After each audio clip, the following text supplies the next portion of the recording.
అందుకే నమస్కారం.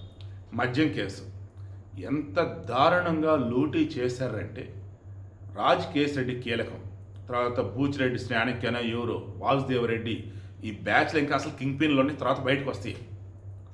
ఇప్పుడున్నట్టు వారికి లెక్కలు మొత్తం తీస్తే అక్షరాల ప్రభుత్వానికి 4,000 కోట్లు లాస్ ఇప్పటి వరకు. వీళ్ళు ఏం చేసేవాళ్ళు, మార్కెట్లో బ్రాండెడ్ మద్యం దొరికేది, వాళ్ళ దగ్గరికి వెళ్ళారు, ఇగో ఒక్కొక్క కేసుకు మాకు ఇంత డబ్బు ఇవ్వాలి లంచం అన్నారు. అరే అది బ్రాండెడ్ రా, తాగేవాళ్ళు తాగుతారు, ప్రమోషన్ అవసరం లేదురా, బయట మేము చేసుకుంటాం, మళ్ళీ మీకేంటంటే ఆర్డర్ పెట్టాల్సింది ఏమో కదా ప్రభుత్వం నుంచి, నువ్వు డబ్బులు ఇస్తే పెడతాం లేదా లేదన్నారు. అలా ఎవరైతే లంచాలు ఇవ్వలేదో వాళ్ళు ఆర్డర్ పెట్టలా, మిగతాలకు ఆర్డర్ పెట్టారు.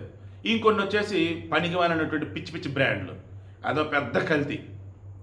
సో ఇలా ఆర్డర్లు పెట్టారా, అలా ఎక్కువ ఆర్డర్లు పెట్టున్నారు, ఎక్కువ వచ్చింది, దానికను మరలా గవర్నమెంట్ డబ్బు అంతా పోయింది.